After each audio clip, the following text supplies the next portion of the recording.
Welcome, everyone, and thank you for joining us this evening.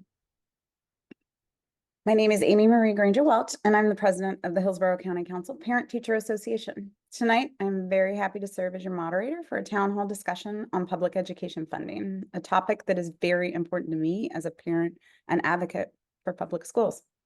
Joining me for this evening's discussion are Damaris Allen, Executive Director of Families for Strong Public Schools, Noreen Dollard, Senior Policy Analyst at Florida Policy Institute, Dr. Ricardo Davis, President of Concerned Organization for Quality Education of Black and Brown Students, and Congresswoman Kathy Castor, U.S. Representative of Florida's 14th Congressional District. Before we get started, we have a few housekeeping notes we'd like to share. The chat feature will remain disabled for guests this evening, and we invite you to post your questions for panelists or hosts using the Q&A box on the bottom of your Zoom screen. We'll pause to answer questions early in the discussion, so start thinking about your questions now. This webinar is also being recorded, and it will be posted on Families for Strong Public Schools YouTube channel, and a link will be shared with registrants soon after. We'll start by giving panelists a few minutes to introduce themselves and tell us why public education is so important. Damaris, you get to go first. Thank you so much, Amy Marie. My name is Damaris Allen, and as Amy Marie said, I'm the Executive Director of Families for Strong Public Schools. But more importantly, I'm the parent of 2 children who went all the way through Florida public schools, which really taught me, and I also am a Florida public school graduate. I love our public schools because they are available to everyone. They provide everyone with opportunities to learn and to grow, and they really prepare our future leaders. And so it's so important that we invest in them, we empower them, and prepare them to be the leaders of tomorrow. Noreen, you're up. Thanks, Amy Marie. I'm Noreen Dollard, Senior Policy Analyst and Kids Count Director at the Florida Policy Institute. We're a nonprofit, nonpartisan research group that works in a variety of issue areas, including education and early learning, which are very close to my heart. I am also a product of public education, some in Florida, some elsewhere. But I also believe that public education is the foundation to our democracy. Schools are the center of our communities, and they really provide access and positive outcomes for people throughout their life and across all their life domain areas. Thank you. Thank you. Dr. Davis. Don't forget to unmute. Hello, everyone. Thank you for reminding me about that. My name is Rick Davis. I head an organization known probably best by its acronym COQEBS, but it stands for Concerned Organization for Quality Education to Black Students in Pinellas County, and have been doing this for probably the last 20 or 30 years or so, somewhere in there. Public education is critical. I am a big supporter of public education. I believe that assures us of an informed electorate and help all students, irrespective of communities or background or races, get a good quality education in preparation for adulthood. So I think it's critical to our democracy. Thank you. Congresswoman Castor. The system of fair and free public schools in America is the envy of the world. Individually, it provides the grounding education that you need to be a successful adult in this great democracy. And on the macro level, it really gives our communities the ability to prosper, to succeed, to have an educated workforce. And we need to do all that we can to support our public school students, our educators, and in doing so, we lift up our community. So thanks everybody for coming together for this conversation tonight. Let's get down to business. Awesome. All right, so you are first up with our questions here. So Congresswoman Castor, what role does the state play in funding education, and what role does the federal government play in funding education? Yeah, the state has the primary responsibility for funding public education, but the federal role is very important as well. And I think maybe I'll cut right to the chase on some of this and talk a little bit about what is at stake in Washington, D.C. right now. And all across the state of Florida. Unfortunately, public education in Florida is being undermined and weakened by politicians in the state legislature, the governor, and a number of for-profit enterprises that are stripping public schools of enormous sums of public money. In Congress comes on top of what the state provides and provides funds for students from working class communities, Title I dollars, a big pot of money. Feds also provide important funds for students with special needs. The feds also provide funding through Head Start for children from 0 to age 5 who need the extra attention and involvement of parents. So right now, think about this. In the state of Florida, we already face enormous challenges. We are the 3rd largest state, and yet we're currently ranked 48th in teacher pay and 43rd in per pupil expenditure. That's embarrassing. Like I said, knowledge is power. So I want you all to be informed so you can advocate for students and for higher quality education here. What's happening in Washington, D.C. right now is that in the GOP-controlled House of Representatives, they have proposed very severe cuts to Title I dollars. Again, those are the dollars that give children the significant opportunity to receive a fair, equitable, and high-quality education, close the achievement gaps. They propose to slash Title I funds coming to states by 80%. So that would reduce funding, we estimate, in Florida to about 12,800 teachers and support staff in Florida schools. And the estimates are that this would impact about 1.5 million students. They also have Head Start in their sights, the kids who need extra attention. They want to cut Head Start by about 2,600 slots in the state of Florida. So that means young children somewhere between 0 to 5 would not be able to access the important holistic Head Start classrooms.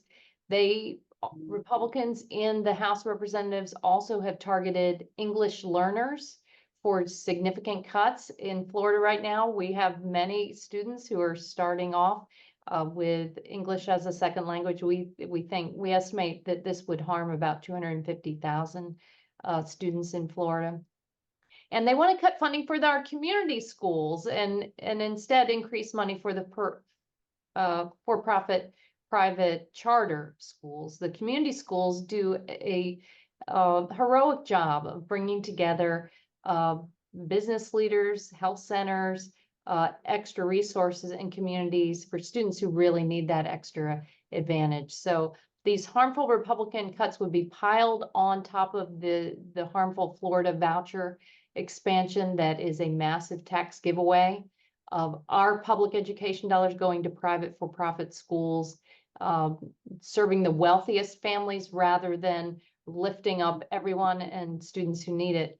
So this is fairly dire. I think fortunately the U.S. Senate is balking at these kind of cuts. President Biden is in there negotiating hard. We simply cannot afford to undermine our students, our educators, and our communities with these drastic kind of cuts, especially with what's going on across the state of Florida. Thank you. Damaris, tell us a little bit about community schools and why it's important to invest in them. So community schools really look at what are the challenges that our students are facing? What are the challenges our parents are facing? And how can we begin to meet those needs? A great example I can give you from one of the schools in Hillsborough County. They found that a lot of the students were coming to school late. So they asked the question, why are they coming to school late? They talked to the parents, they talked to the students, and they tried to ascertain what the issue was. And it turned out that the issue was there weren't any streetlights. It was dark when the kids had to walk to school. And so they were waiting till it was light and safe to go to school without being afraid of walking through the dark. And so what that school did was work to make sure that streetlights were put in place along the pathway to school, and suddenly the problem was solved. And so that's just one example. The other things that they do is often have food pantries that provide food to go home with families on the weekend. A lot of times they'll have classes for parents to help them to find a job or to help them to work on any other issues that they might have. And that's the beauty of community schools. It really asks the question, what does this community need? Not just what does the student in the school need, but what does this whole community need? And how can we lift up that student and meet that need? And then the performance of the student increases. We saw this a lot over COVID. We saw that schools were the centers of our communities. That was a reason we didn't want to close down our schools, because we found that a lot of students relied on free and reduced lunch or the free breakfast program, or they came to get the food out of the pantry, or that was where they had homework help, or whatever the need that they were meeting was. And so community schools are really the logical answer to the challenges that our kids face moving forward, because they ask those critical questions and they meet the needs, whether it's sending home food, providing a clinic, or providing housewares for their homes. And I think it's really important that we're investing in things like that, as opposed to peeling money off and making other companies rich. Thank you. Dr. Davis, what can districts do to bolster equitable outcomes? How do you measure? Interesting question. They can do a lot. And I didn't plan to give Pinellas a shout out here, but I am forced to do that because I'm very, very familiar with the excellent work that Pinellas County School District has been doing, especially with regard to the equity question. I don't know how a lot of folks are not aware that in recent years, Pinellas County School has been leading the state of Florida in graduation rate for Black and Brown students. And it's one of those kind of like hidden secrets. But I have watched Pinellas progress over time in equitable educational achievement across the board. And we haven't solved all of the problems yet, because this goes all the way back, as many of you know, to the infamous Brown versus Board of Education. And Pinellas County certainly had his history of how it tackled those issues and tried to make sure that there was equity in the public education system. But I have to admit that they have done a fabulous job, all things considered. And I have to continue to applaud them for it. I am more concerned now with where do we go from here? How do we maintain this progress? How do we improve upon it? So we're trying to, as advocates, trying to work with the district and better understand exactly where we have opportunities to improve upon the improvement in equitable educational outcome, so that all of our communities will benefit. I'm looking forward to that work. I know that there are those out there who may think that we need less public education. They're wrong. We need more public education. We really need to make sure that these public education system reach all of our communities, and that everyone, all children, I don't care what their background is, have an opportunity to learn and to develop into a contributing adult to our society. That's the way we improve this democracy experience that we're on. And for those who think that there's another way, I say we just have to resist the temptation to look for quick fixes or other ways of getting it done. What is happening is proven, it works, we need to support it, and we need to find all ways of making sure that that continues to happen in this great experiment of ours. Thank you so much. Does anyone else have anything to add to that? Let's come off mute if you'd like to add to the conversation on that one.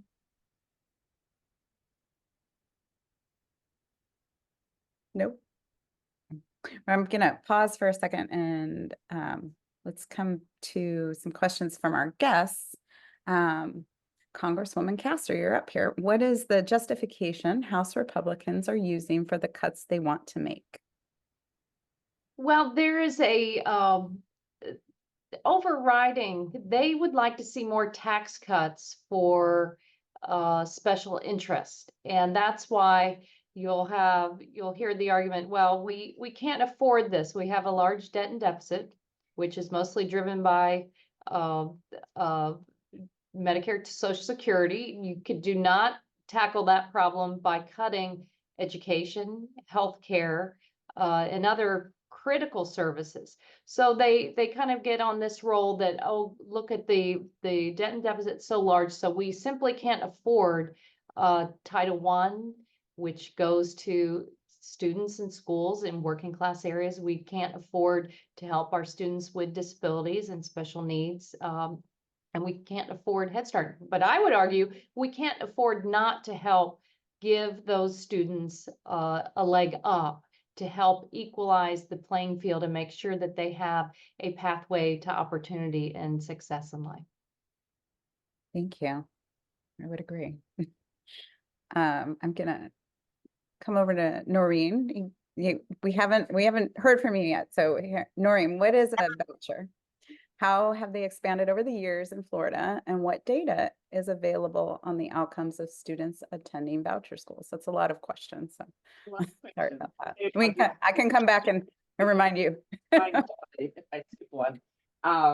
So vouchers essentially are diverting public education dollars to private schools, and in Florida, we also offer them for home education students. And so it diverts public funds to private, and they can be sectarian, they can be church sponsored schools. So there are issues related to church and state, but let me get back to that. In Florida, as in other states, there are euphemisms for vouchers. They call them scholarships here, and we have a couple different kinds. There are there are vouchers that are funded through tax credits. So, for example, when you buy a car, you might not have noticed this. I didn't notice myself, but you're actually making a choice to contribute a tax and get a tax credit for making a contribution to our voucher. They're called scholarship funding organizations that manage voucher programs. Corporations can also make these kinds of donations and receive tax credits, which are then those funds are used to fund vouchers. And the tax credit means that those taxes never reach our public coffers, and so they can't be used for education in this instance or any other purpose of government. Maybe it's healthcare, maybe it's roads, whatever, but those dollars never reach the public coffers, so they can't be used for public benefit. There are also vouchers that come directly in Florida. They come directly from education funding, just like public school students are funded, and in exactly the same amount, about $8,000 on average. Those dollars come out of public funds and go to private schools or families who homeschool their children and agree to enroll them in the voucher program, also are eligible. There's and there are vouchers available for students with disabilities to help them meet their academic need. So no matter what the funding source is, it's taking public dollars and putting them into the hands of private schools and non-public education. So let me see. So Florida's had vouchers in one form or another for a very long time, since the Bush administration, Jeb Bush, introduced them at the end of the 90s. And over time, and initially they were pretty small in scope. And they were for kids who were in schools that were struggling. They were for kids with disabilities. And over time, the eligibility has expanded to a couple years ago. It was expanded for families up to 375% of the federal poverty level, which for a family of four is $120,000. So, I mean, it's a pretty generous benefit.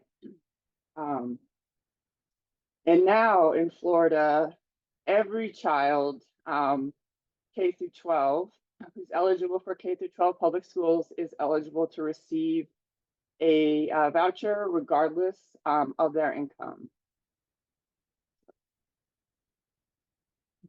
So with respect to, so now, I mean, earlier today, I checked, and more than 365,000 vouchers have been awarded this year, are being used by students, not just awarded, according to our state estimating conference.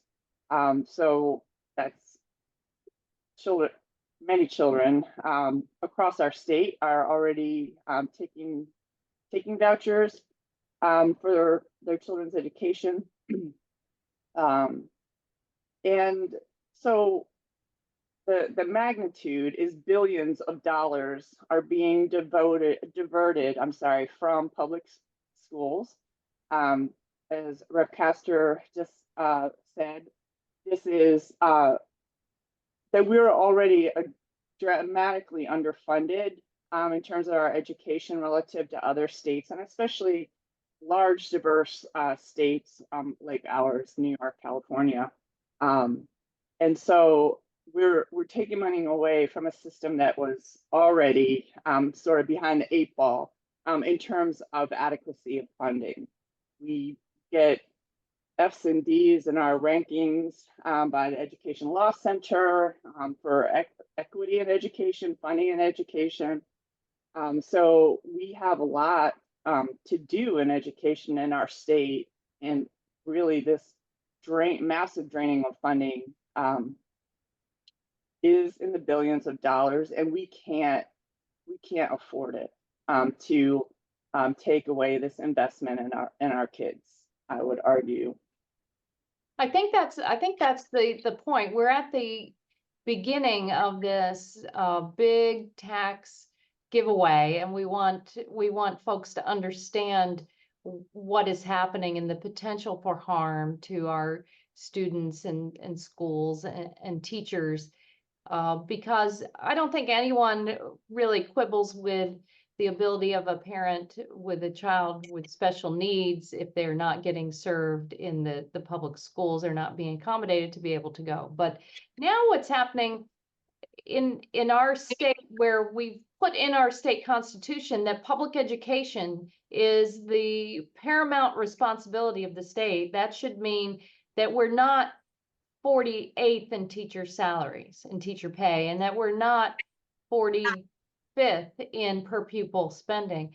But now with the voucher giveaway, they didn't come in and say, oh, we're going to provide additional monies for wealthy parents and others for some money to go pay private school tuition. We're going to take it from the existing public schools and public education. And that now we've seen other states, Arizona, where they now have a budget deficit because of runaway cost. I'm very fearful, and I know many parents and educators are also very fearful for what this could mean for trying to make sure that all of our students are served and everyone gets a high quality education. Thank you. Damaris, what can we do to ensure Florida students continue to receive the funding they deserve? The first thing you can do is we have a call to action that Nikki can drop in the chat. We know that Congresswoman Castor knows the importance of funding public education from a federal level, but if you happen to be from another, have another representative, we want to encourage you to use that to write to your rep to let them know how important that it is that we continue to fund these important programs from a federal level. The other thing I think it's really important that you get to know your local representatives. The majority of our funding comes from the state. And that means that I'm in Tallahassee right now, where that's what they're talking about, right? That's part of the budget they're talking about. How are we going to fund public schools, or probably more appropriately, not fund public schools? And so we really want to hold our state representatives accountable and let them know that public schools are important, not just to me as a parent, but to me as a citizen. And I, as a taxpayer, I want to ensure that my tax dollars are going far, that they're ensuring a high quality public education, as our Constitution suggests that we should be providing. And so it's really important that you get to know your local reps and let them know how important public education is. The other thing I want to mention briefly about vouchers, because I happen to be in a committee meeting today where this was mentioned again. Florida spends more on vouchers than the other 49 states combined. Just let that sink in for a second. Now imagine we're in a scenario where that $4.1-ish billion is being funneled into public schools. What does that look like for us, right? What does that look like for our students? Does that look like every kid has access to a music program? Does it look like every kid has access to a coding program or computers in their class, and all of these opportunities? And we're diverting all of these funds that could be going to make our kids' schools better, the schools that accept every kid, to these private entities. So it's really important that we have those conversations with our legislators about these issues. Oh, that's a big number. Dr. Davis, would you please share some specific examples of what Pinellas has done to increase the grad rate of the Black and brown students in their school district? Oh, absolutely. One of my favorite subjects, by the way. Many years ago, we had a lot of community meetings with Pinellas, trying to figure out exactly how we can get that accomplished, because it's not that a lot of folks, very well intended, haven't tried. Trust me, there's a long list that goes back in history of attempts, well-meaning community members and district employees trying to figure out how to get this done.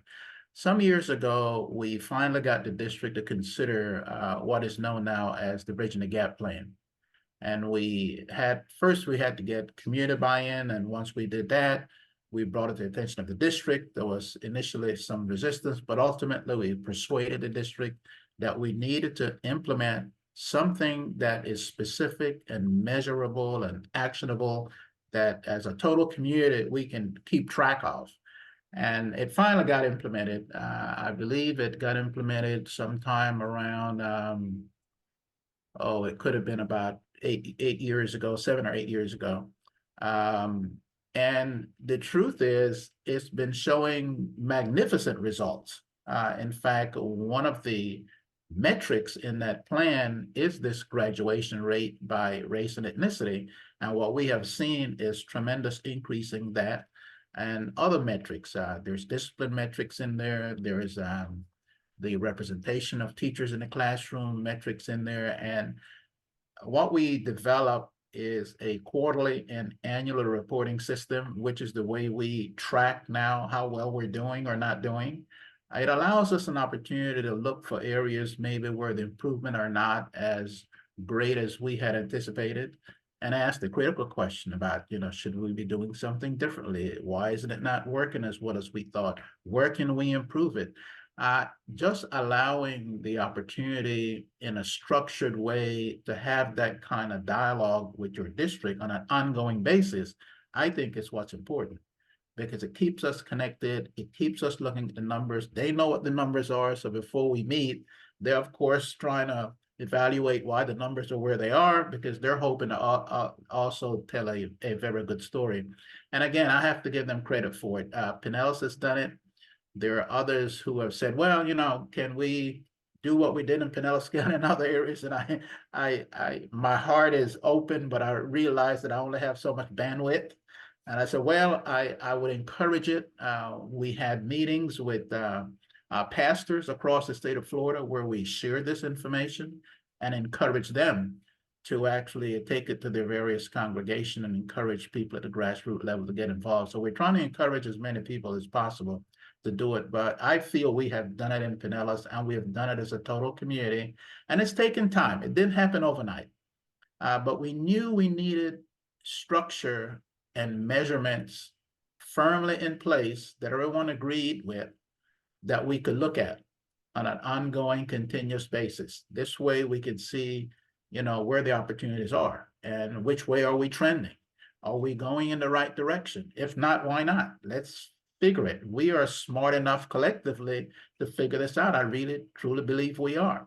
And I think Pinellas ought to be commended for it. I hope to see continued progress, but we're gonna keep looking.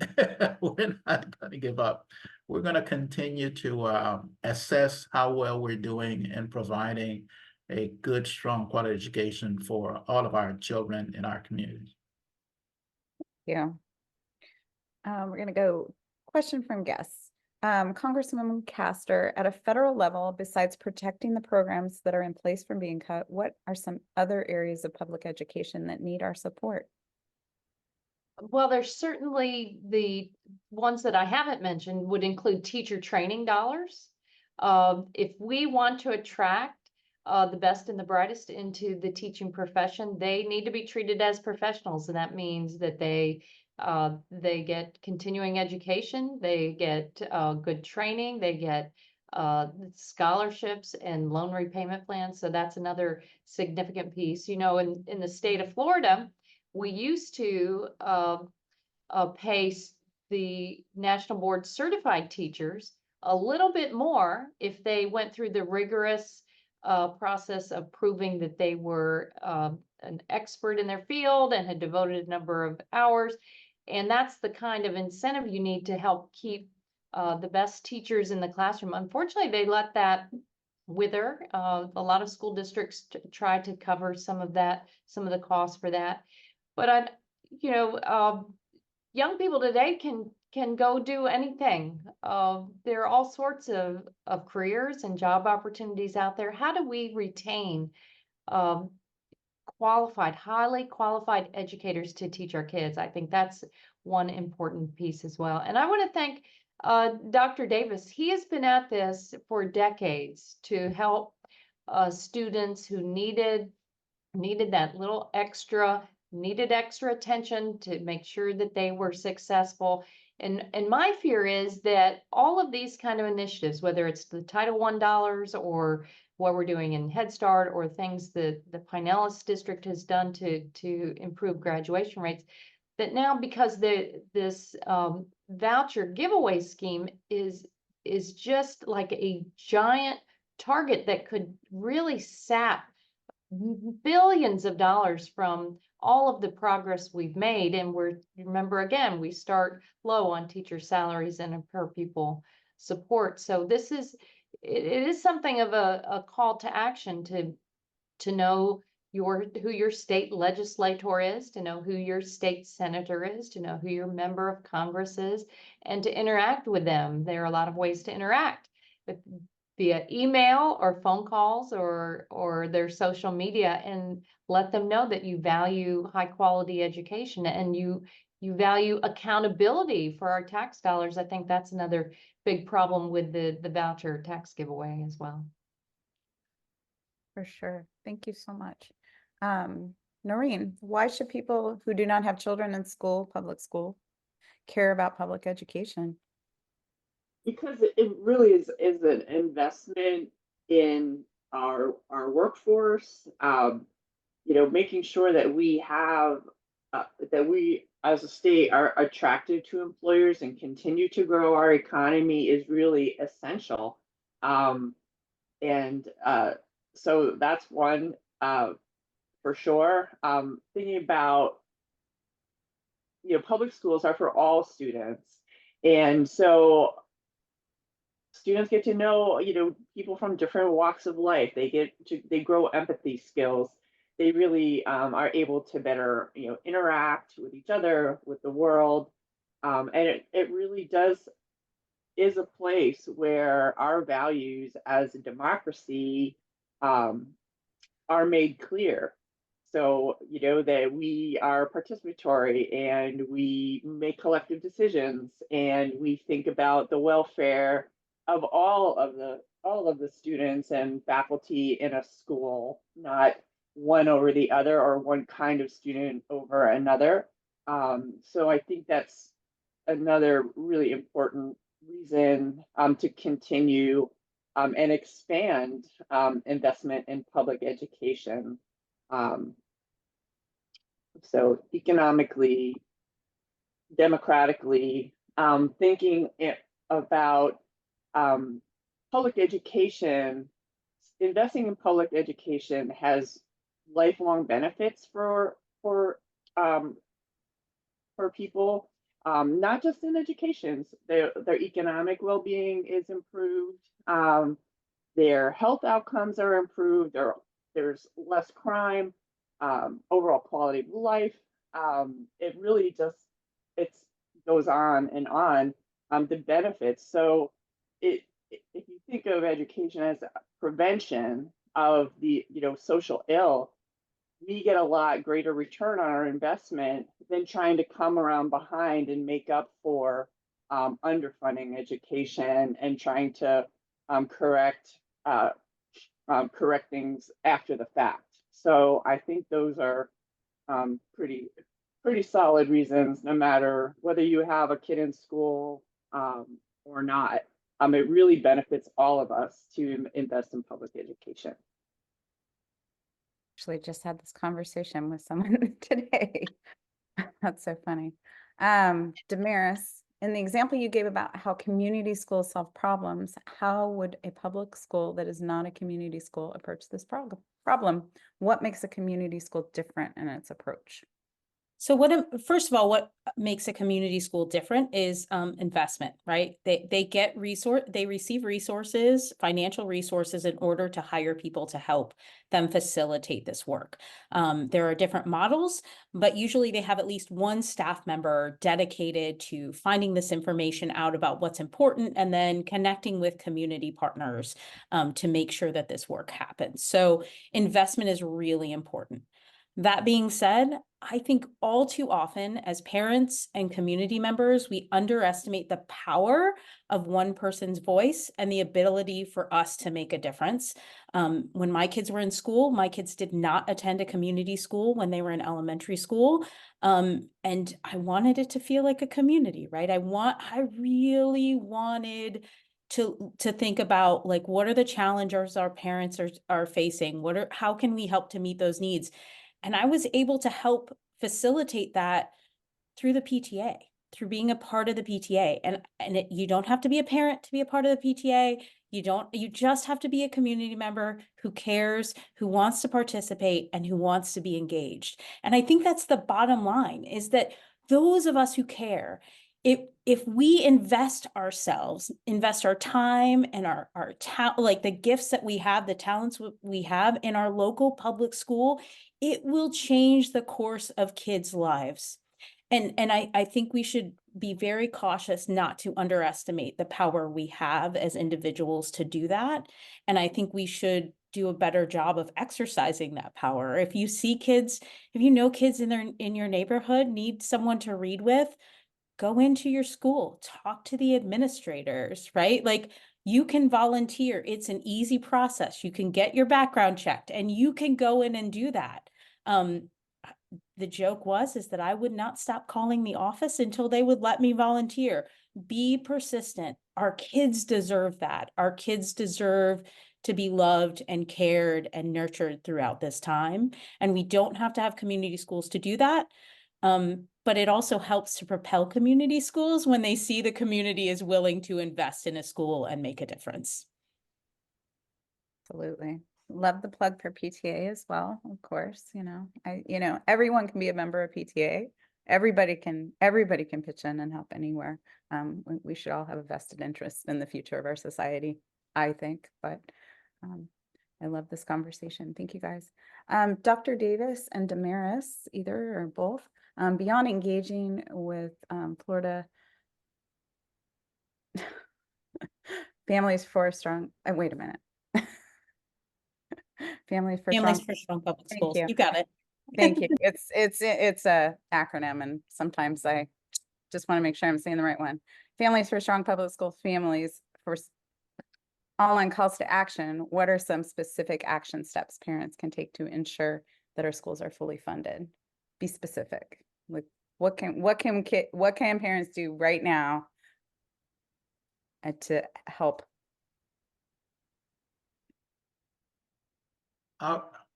Yeah, Damaris, were you gonna, that's okay. My thought is that everyone has a voice. We may not all advocate in the same way, but everyone has a voice, and I think that we should use our individual voices to advocate and let our representatives know that we support strong public schools. I don't, it's just difficult for me to hear about an attempt to provide less funding to public school. That it almost seemed counterintuitive, given everything we know about how well public education has worked for us in this great country of ours. It doesn't really make any sense. So the real challenge for me, and what I try to encourage individual parents to do, is to find a way to get involved and use your voice. You may not choose to be a member of a PTA, but there are other ways that you can serve. I personally have chosen to look at systems, and I see the K-12 as a system. And I say that because I want to make a little note about pre-K and about post-high school. These are all systems controlled by different entities. And what we have learned a long time ago was we want to continue to support our public schools, but we also have to do something for those children before they get to public school and after they leave the public school system. So the same way we track Pinellas school system through the Bridging the Gap plan, we also track the pre-K world. And we also track USF St. Pete on this side of the bay, and St. Petersburg College, to see how these children and now young adults from diverse communities are doing. What support do they need? How do we support them? How do we get people involved? And it's not always, sometimes it's a question of just making sure that on an individual level, we just find a way to engage. That's what I have encouraged everyone that I come in contact with, my family, my friends, other groups that I'm a member of. And because I know it's going to take all of us collectively working as hard as we can to make this happen and to keep this great experiment going. I think it's wonderful. So for those who think there's another way, I haven't seen it yet. And I will continue to give voice and energy to supporting our public school in any way I can. And I would agree with Dr. Davis. I love the approach that we do what fits us best, right? If you are a great writer, write a letter to the editor about why public schools are important. If you love to get together with friends, which who doesn't, get together with your friends and talk about what can we do? What are we good at? Or share this, just share this information, right? Like now you know that we're diverting all these funds from public schools, that this could potentially will harm kids for generations to come. Share that information. Don't hold on to it, and bring others along. I'm a big fan of doing what you are really good at doing and finding a way to make a difference doing that, but also doing what people you enjoy doing this with, right? Like, there's a reason most of us are together on this call is because we met each other through this work and we have gotten close and we do this together and it is a good thing to do in community together. Yes. Thank you. Noreen or Damaris, how does the Florida DOE and the legislature propose to measure the success of the voucher program? And what are the metrics by which they will judge if it is successful? That's a great question. Students who are in private school under the voucher legislation are required to take some kind of norm reference test. So think about the Iowas. Some of you, if you're old like me, you would remember you've taken those in different settings. And there's a list of approved norm reference tests, which means everybody gets the same test, and those scores can be reported. However, there are, like I said, there's something like 20 tests on this list. So, and parents do have the option that they can take part in the state progress monitoring that kids in public schools undergo a couple times a year, but there's no direct apples to apples comparison because we're using different tests on different kids. So really understanding those outcomes is difficult. There is an evaluation that's required, so we keep an eye on that. We do know from the voucher research that vouchers are not new in Florida or anywhere else. They've been around for 20 or more years. And the research says that although the initial small pilot studies at the end of the 90s and the early 2000s had some benefit for students who receive these vouchers, the large-scale evaluations of voucher programs show the outcomes to be on par with greater than a learning loss experienced as a result of COVID, and actually on par with natural disasters like Hurricane Katrina in Louisiana. So we know that the outcomes are not good. That kids really do suffer academically as a result. And I think it's important to add that the vast majority of our voucher funded schools are not accredited. It will even warn you on the DOE's website that you need to make sure that your college of your choice accepts the diploma from the school you are attending.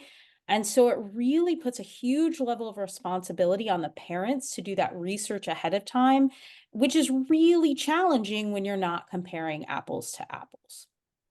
And do I understand that many of those schools are not adhering to just our basic civil rights laws that for example, the Individuals with Disabilities in Education Act, that schools that are taking public tax money now they don't have to serve a child who is blind or has a hearing disability or has autism. Is that correct? Yes, that is correct. In fact, it's in the body of the bill. It's in the body of HB1. And most people were surprised by that because it seems so absurd that we would give tax dollars to entities that would be able to not provide services to students who need it. Are they able to not admit students based on race? I mean, there's a slippery slope here, isn't there? There is a very slippery slope here because when you leave the public schools, you give up many of your civil protections, and kids with disabilities, English language learners in particular, they lose any rights, any recourse to getting the academic supports that they need to be successful in schools when they leave the public school, because that's the parent is unilaterally removing them from school. there's a misnomer of this parent choice. It's not parents choosing. It's schools choosing children, and choosing the families of those children that they choose to accept. And maybe they don't like it that, a kid has two moms, or, their hairstyle is not mainstream. They're under no obligation to accept children, whereas public schools accept all children. And that's the beauty of them. So yeah, it's a very slippery slope. And I think you bring up a very important point about the potential to discriminate based on race, because Illinois just recently rolled back the vouchers that it had in place. And that was one of the reasons that they rolled back their voucher program. That was how they convinced one of the ways they convinced their legislature that this was not good for kids.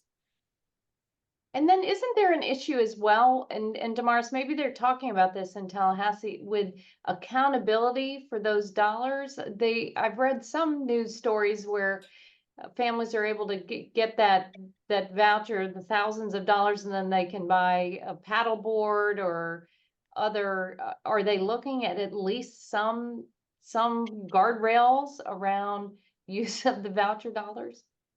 It's funny because I was in that committee today where they were discussing that. So they were looking at limiting what you can use, specifically the PEP, which is the Personalized Education Program dollars for homeschool students, to just curriculum for certain subject areas.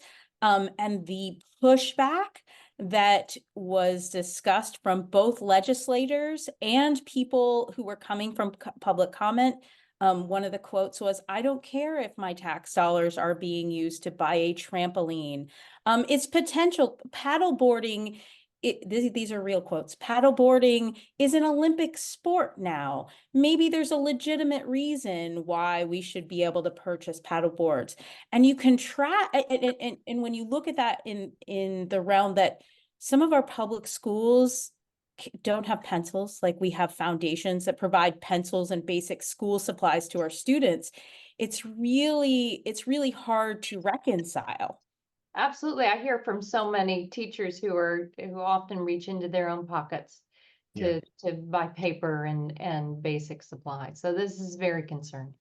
Yeah, the current legislation is being touted as making things more transparent and more accountable, but the measures are very narrow in focus, and really put more accountability measures on parents who are receiving these vouchers, and giving them obligations to report whether they're taking the vouchers and under what, and timeframes.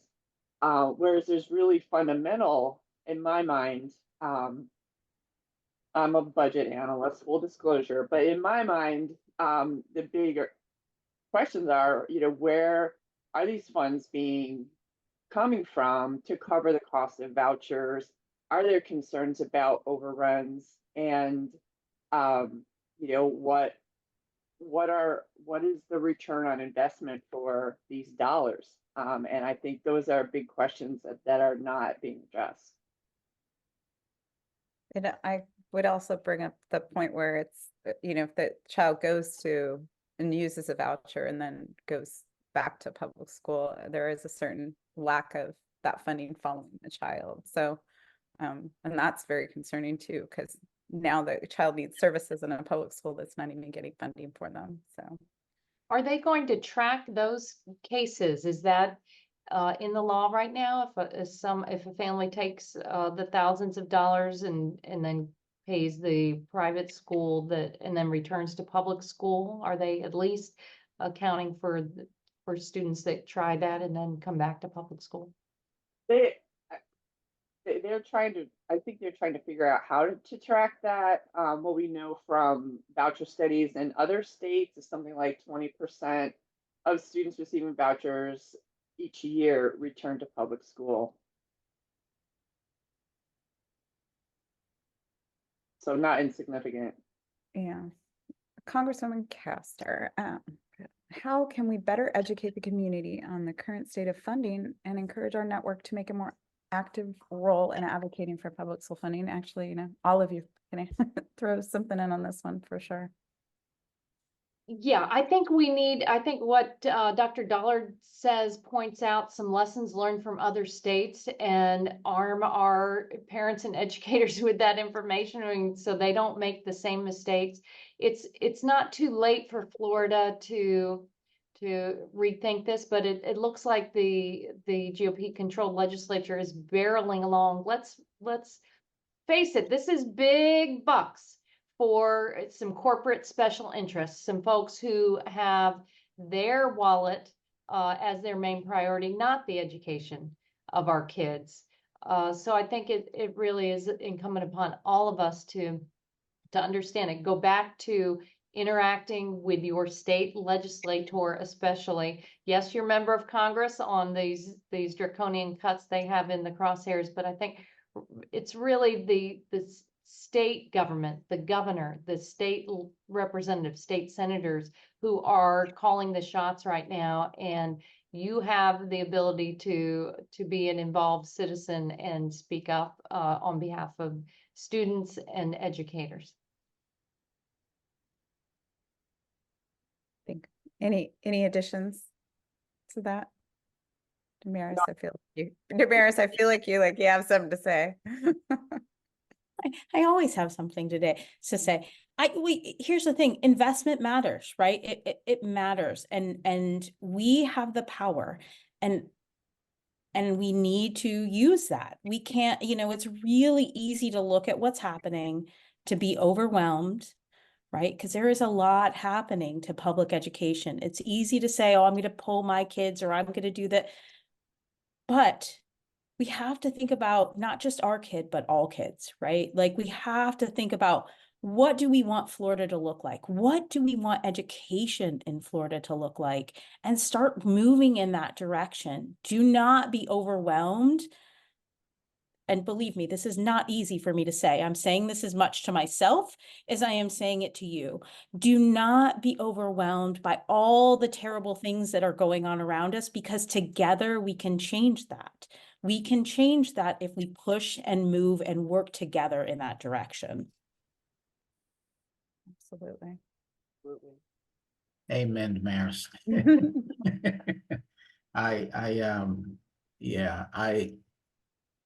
Public education and children in particular and their well-being and their development is something that I'm very, very passionate about. And one of the reasons I encourage everyone on an individual level, whether you're part of an organization, is to get involved and to raise your voices, is because that's what I try to do. I will do it in a variety of fashion. I'll write op-ed, I'll write whomever, I'll write a representative. I will go to school board meetings.